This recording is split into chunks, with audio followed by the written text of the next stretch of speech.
And welcome back to my channel, guys. It's your boy Lancy, and let's get started with today's video.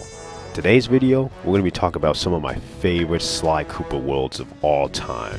Now, this is a video that I've been waiting to do for the longest time too, because I don't see that many videos out there on favorite Sly Cooper worlds, and I think it's going to be very interesting, the picks I have in the top 10. I know you guys had a lot of opinions on the last video with the worst Sly Cooper worlds, and I know you guys are excited and willing and ready to hear what I got to say about what my favorite Sly Cooper worlds are. So remember, this is all opinion based. As always, if you guys have any opinions or any debates or hot takes, you know to leave it in the comments section down below. So without further ado, let's get into this video. Once again, here are the ground rules. If it's a reused world, it's going to be counted as one. Also, if it's a world that's used by the same villain, I'm counted as one too. But I'm going to put a list at the end of how I feel about the worlds individually and where I would rank them if it was just every individual world. For those who had that question in the last video, I'm going to talk about that later on in this video. Number 10. Canada from Sly 2. I love this area for two very specific reasons. One, the snow, and two, the trains.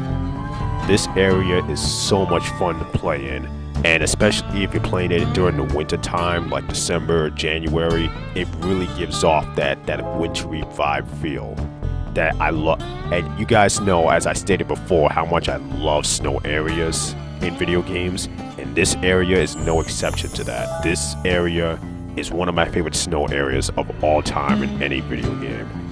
And it's just amazing how, like, this is where Sly 2 really shined at for me, is that the worlds, even with the worst world in my opinion, which was Rajan's jungle, even that world was still a bit fun to play in. This world to me is definitely one of the better worlds, with the snow environment, the fact that we actually have live bears, which, by the way, why are there anthropomorphic animals in a world that has actual animals in it? Like that alone kind of scares me a bit, especially with John Bassan's area and how, like, there's a couple of moose heads hanging around the area.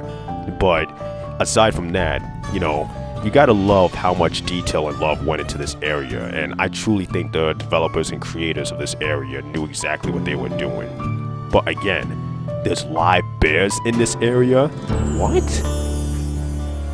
Also, missions aside, just riding on the train in general is fun to do, and plus the plenty of treasures hidden throughout this area too makes it more exhilarating and fun. Like, who would like, especially trying to get that treasure inside the bear cave of all places? That is definitely the most nerve-wracking part of this game when you're trying to do free roam mode. That's just the first part of Canada. The second part of Canada, it isn't as much fun as the first area in my opinion, because, you know, I love the trains in the first area, but the second area still has its moments of being absolutely fun to play in and still keeping that wintertime feel in it. Number 9. The Isle of Wrath from Sly 1. This area holds a special place in my heart for being the very first Sly Cooper world. And I remember every single thing about this area, having replayed this area so many times as a kid growing up. This area to me is what would be the staple of how Sly Cooper areas would be going forward. You got the guards in the background working, trying to defend the area. The cell shading in this area is absolutely gorgeous too, with the rain, the nighttime sky, the waterfalls and water in the area. On top of that, all the clue bottles that you can get and the treasures that's in this area too. This world is what Sly would go on to be later on in this entire series. And I just love everything about it, and how, like, even though this world may not be as great as some of the other ones I have on this list, to me, it's very memorable for me because of how much it pretty much set the tone of what Sly worlds would be going forward. And I know some people were kind of ragging on me in the last video about how most of Sly 4 worlds are in the worst list.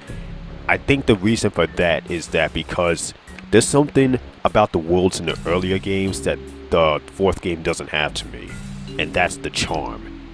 then the charm comes from the love that was put into making these areas absolutely come to life, especially at the time where video game graphics weren't the greatest. And on top of that, even though we're going to cover the soundtracks in the next video, the soundtrack in this area to me is also a vibe. You know, it's a huge vibe. And one last thing, I also loved how the luminosities played with in this area. How like you got like the rich area being like tinted green to show Raleigh's wealth in the area, or how like in the furnace it's like this brewing heat, and you can like feel it coming from the TV screen thanks to the tints of yellow and orange and a bit of red. But then how outside is so cold and rainy and, you know, misty, and how like you really don't want to be out there, you'd rather be indoors.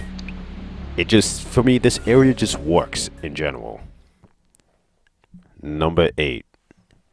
The Wild West from Sly 4. This is easily my favorite area in Sly 4, like no competition. And remember how I said I don't care for desert areas unless it's done right? Well, to me, the Wild West was done beautifully. In fact, almost near perfect. The Wild West City with all the train tracks all over the place is awesome. There were times where I purposely just slid on the train tracks as either Sly or Tennessee Kid. Not because I had a mission to do or I was trying to collect the treasure, but just because it's fun. It's just fun to slide on the rails, like, you know, be like I'm Tyrone from the backyard again, singing "Ride in the range, let's go." You know, that's the one reason why I love the Wild West in Sly 4. And anytime I play Sly 4, this is the one world I always go back to if I just want to free roam somewhere. I don't know what it is. I just love this area so much. Whether it be all the treasure you can steal, you know, the fact that, you know, all the train tracks like I was talking about earlier, or just the design of the city in general. You know, it's just the Wild West in Sly 4 is incredible. And I know I haven't talked about any of the other characters being used in specific areas, but I truly think that Bentley, Murray, and even Carmelita work great for this area too, considering there's enough to do with those characters as well. And remember how I said that Sly Cooper should only be held either at late night or the early morning? Well, the developers chose a sunset feel, and surprisingly, it works. It absolutely works. Don't ask me how, but it just works for whatever reason. Even though I truly thought that, you know, maybe the nighttime feel would have pushed it a bit further, I still think the sunset feel in the Wild West works greatly, because it still makes you feel like that badass cowboy getting ready to go into a shootout. Or, you know, with that, the thief using the daytime feel to his advantage because he knows that cowboys are going to be out gunslinging or, you know, popping mollies and all that. But this world in general, I just love the Wild West, and to me this was definitely one of the biggest bright spots in the 4th game. Plus, I'm not as afraid of scorpions as I am spiders. Number 7. Holland from Sly 3. Now, I did not expect Holland to make this best list in my opinion, but when I really sat down and thought all the worlds through, Holland I actually found out I actually really liked a lot compared to a lot of the other worlds. Reason being, because I love the nighttime area of Holland, but the daytime area, like the Wild West, somehow it still manages to work. In whatever way, it just still managed to work for me. Much better than another area that I'm going to talk about later on in this list, and Bloodbath Bay combined. But the daytime feel of Holland still works, I feel, because it gives that like morning vibe, like that like 8-9 a.m. early morning vibe. Even though, you know, I truly think they should have pushed it to be like, you know, 5 or 6 a.m. But, you know, to each their own. But yeah, let's talk about why I love Holland and why it's number 7 on this list. First off, the area is beautifully designed. That mixture of like the country feel with the city background, it's an amazing setup. On top of that, you have this looming wolf. Yes, another live animal in a world dominated by anthropomorphic animals is in this world. That live wolf semi-scared the crap out of me growing up, and I would always do my best to avoid it whenever playing in this area. But again, it adds to that tension of like, you know, you can't be out at night while you know the Aces Finals competition is going on. Otherwise, like the Baron, or in this case Penelope, said you're going to be beaten to within an inch of your life. I also love the farm in the area, and I also love that there's a bridge that can connect you from one part of the world to the other. It's just like that charm that almost every Sly Cooper world has. That charm is what I love about Holland. But yeah, Holland is a great area, and it's one of the best Sly Cooper areas of all time, in my opinion. And from what I've seen in the Sly community too, it's also a fan favorite area as well, and well deserved too. Number 6. Arpeggio's Blimp from Sly 2. Now, I can already see the comment section typing away, being like, how's this in the best world? This was one of the worst Sly Cooper worlds ever. On top of that, Lancey, you even stated that this world is disorganized. On top of that, the missions in this world are so darn difficult. Why do you have it this high on the list? Let's talk. So, the reason why I love Arpeggio's Blimp is for one simple reason that I did not think through until I actually watched a couple other videos and thought about myself. The fact that this area is designed to piss you off. The fact that, you're literally racing against time. Like, even though Arpeggio's Blimp can be a real pain in the neck, and TNT Run is easily one of my least favorite missions, along with the Sly and Bentley Conspire, the way this map is like so intricate and how it can just like really frustrate you, it really adds that element of we can't waste any time here, we have to move fast to stop Clockler. And with each passing mission getting more and more difficult, I just feel like the world was made perfectly to help piss everybody off who played in this world, because they know this world is absolutely frustrating to get through sometimes. Well, all the time actually. There's also 2 more things about this world that I like so much and why I place it high on the list here. Number 1, the fact that we're like traveling through the sky, going from Canada across the ocean back to Paris. That is like, it just makes you feel uneasy, and like the tension is there. And like, again, it adds to that element of we can't waste any time, we gotta move quick, Clockler's gonna come back to life. And the second part, that mission Mega Jump job, which I talked about, is one of my favorite Sly Cooper missions of all time. The Mega Jump job is so fun because the Mega jumping through this entire area is a lot of fun, because you can just skip through all the BS areas that you have to like travel around or try to weave your way through. And again, to me, Mega Jump job saves this area a lot for me, even though I don't think that the mission should be a reason why the area is saved, but it kind of saves it for me. But this is one of the main reasons why I like Arpeggio's Blimp. The fact that it really can just have you on edge the whole entire time. Even though I can understand why Sly fans would have it as the worst Sly Cooper world, and I would not be shocked by it. And I know people are going to be really shocked by this entry on this list, but this is just how I feel, guys. So just hear me out, and even if you don't agree, try not to roast me too hard in the comment section, please. Number 5. Contessa's Jail/Castle from Prague from Sly 2. Here we go again. Remember how I said that I'm scared of spiders? Well, believe it or not, you know how sometimes where you have a fear of something, but it's like so enticing to you that it makes you come back to something over and over again? Well, this is how I feel about Contessa's Jail and Castle. The fact that this area is designed to just have you on your edge, even more than Arpeggio's Blimp, because this area can legitimately frighten you and scare you. This area to me is what Hades should have been from Sly 1. And I know Hades is a well-loved area in Sly, but I just feel that Contessa's area really amped up that like fear factor and like, having you on the edge of your seat. It's just, let me just talk more about why. Let me just talk more about it. So, the Contessa's area to me is pure art. The gothic design of both worlds will make characters like Gwen from Total Drama or Sam from Danny Phantom jump in excitement anytime they play the game or would want to visit the area. And to me, I love how much went into designing these areas to really make you freak out. Now Comparing both worlds, remember what I said about Rajan's area, how his first world is great but the second world's okay? Well, again, this is reversed. It's to where I don't care for Contessa's jail as much, even though I still like it, but her castle is definitely one of my all-time favorite Sly worlds. This, it's just like the castle, there's a lot more to do at the castle than there is at the jail. The jail, you're just like breaking Sly and Murray out of jail with Bentley.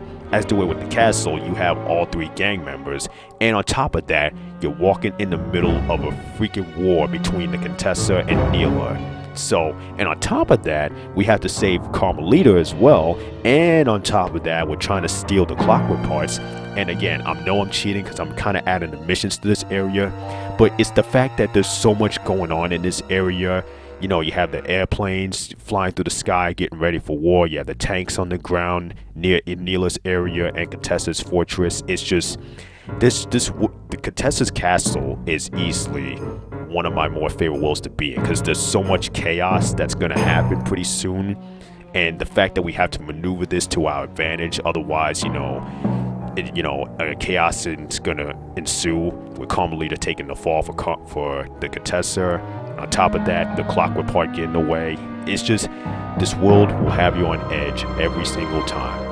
Contessa's jail, it will have you on edge because you have to break Sly Murray out of prison, and using Bentley to get through that area can be very, very nerve-wracking because Bentley isn't as skilled or as strong as the other two are. Plus, the wolves in the area that shoot spiders from their mouths, anytime that happened when I was younger, I would always pause the game and reset it because that's just how much of a coward I was. But as I got older, it was easier to handle. So, once again, that enticing fear factor that I have for Contessa really helps sell the vibe of both these worlds, in my opinion. And also, let's not forget about the crypts and graveyards in the area that have actual live ghosts that you have to capture. Yeah. Number 4. Mesa City from Sly 1. This to me is easily the best desert area in the Sly series. Reason being, because there's a literal gambling casino that we can explore here. Oh yeah. The heist is on.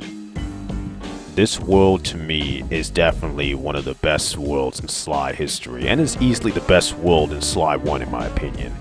There's just so much to do in this area, and on top of that, there's a variety of missions here, whether it be traveling through the back alley to get the devious raccoonist back, or whether you have to deal with Carmelita in another part of Mesa City, and on top of that, the blasted racing mission that I hate so much, or even the fact that we can travel across a rooftop to get a treasure key so we can get the devious raccoonist. Like there's so much to do in Mesa City, missions aside, and the design for this area too, it works. It absolutely works.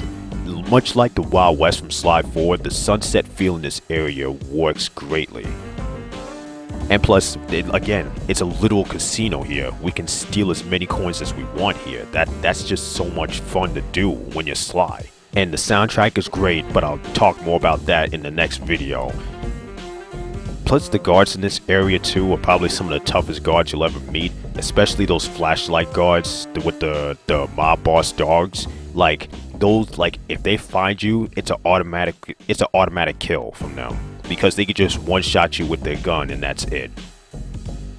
And lastly, with the design of the casino and the desert, it blends so beautifully together, and I just love Mesa City, and I love everything about it, and how it combines all these elements so well. The desert feeling, the fact that you can still feel like a thief, the casino, which to me is the best thing about being a thief, because there's so much gambling going on. You can gamble as much coins as you want, or steal as many coins as you want.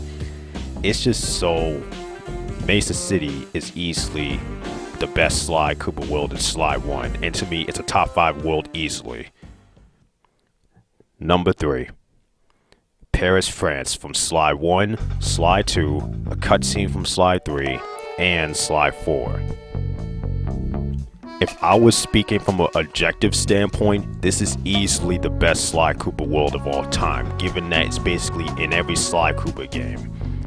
But if I'm talking about subjective, it's one of my favorite worlds, but it's not my favorite world. But aside from that, Sly Cooper and Paris goes together like peanut butter and jelly. It works every time and it's a great combination to have.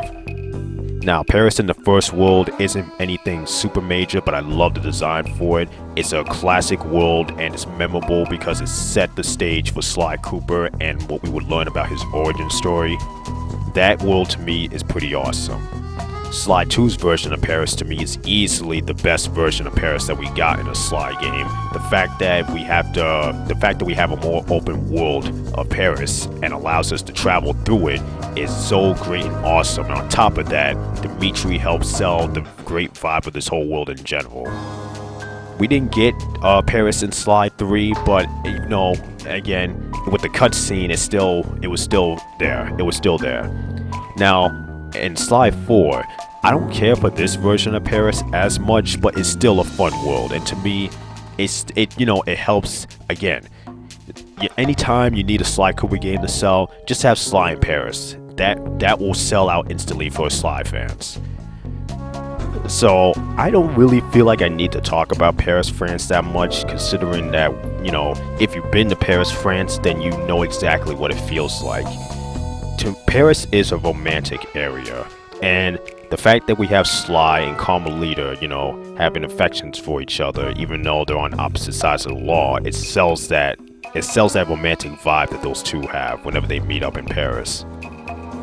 Also, the area is very rich, obviously, rich with history and rich with money, so there'd be no shortage of coins laying around in Paris.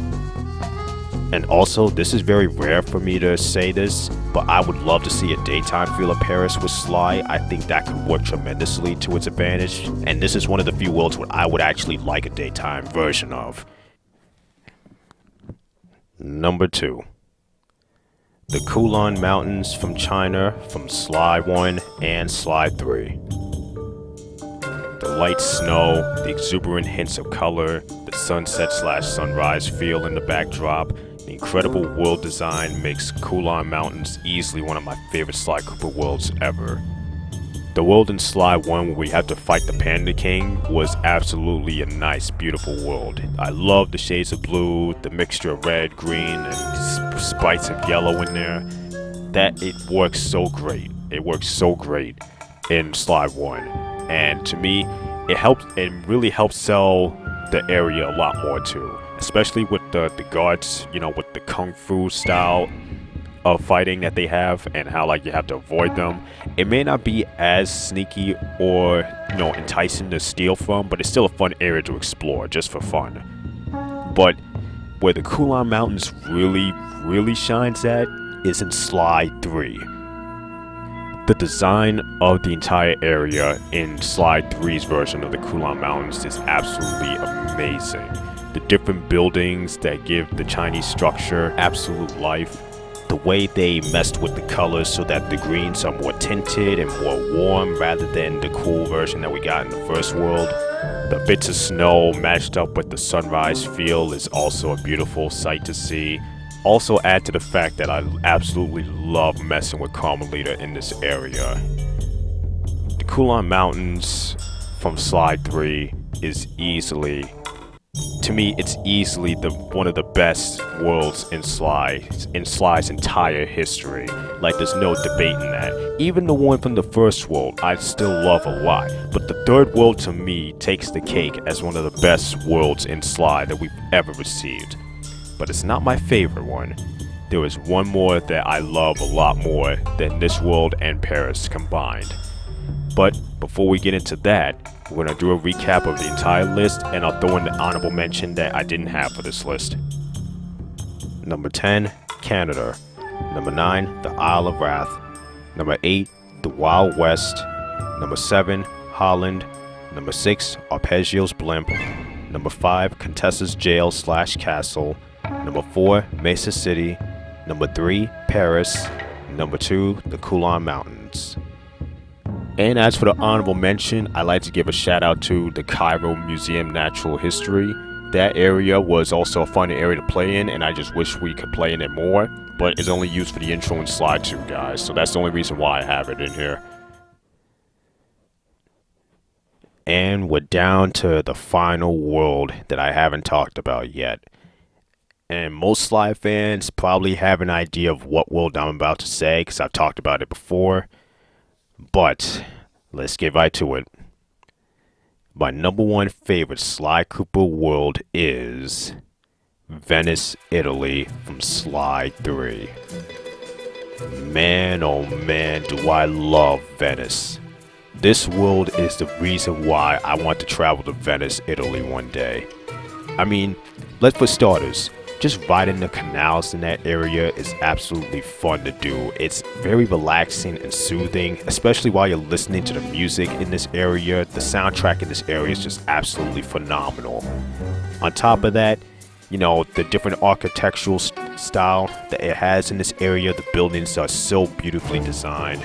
You know, the food, even though you don't really eat anything in Sly's world, the fact that they talk about the cuisine here too had my mouth watering. Especially from that guard said he wanted to be buried in his mother's pasta sauce.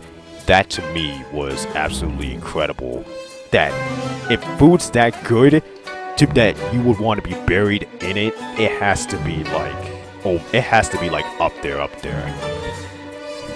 And on top of that, you know, it's just everything about this world to me just works, and it feels like a Sly Cooper world. This world screams Sly Cooper. Much like Paris does, this world to me screams Sly Cooper in general.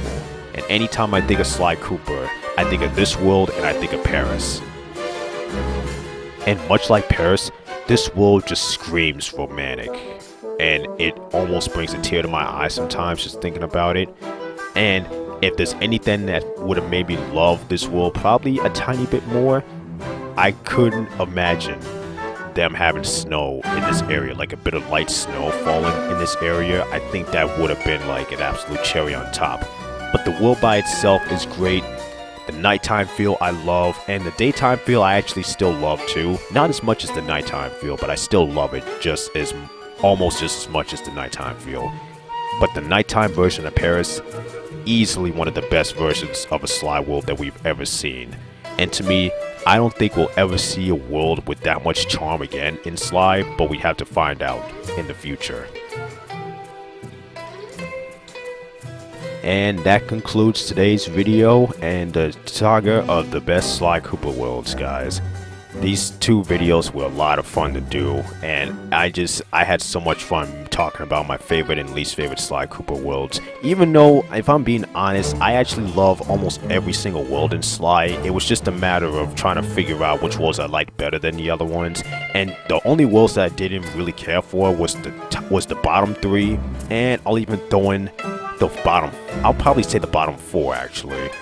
But aside from that, I loved everything about these worlds, and I love everything that they had to offer and how they shaped Sly's whole fandom. And to me, it's everything that you could ever ask for in a video game is for the worlds to be designed beautifully and perfectly. And with that, that's the end of today's video. And for the next video, guys, it will come out in December sometime. I'm not sure when, but the next video is going to be about the Sly Cooper soundtracks. So be prepared for that, and I'll see you guys next time. This was your boy Sly Lancy, and I'm out.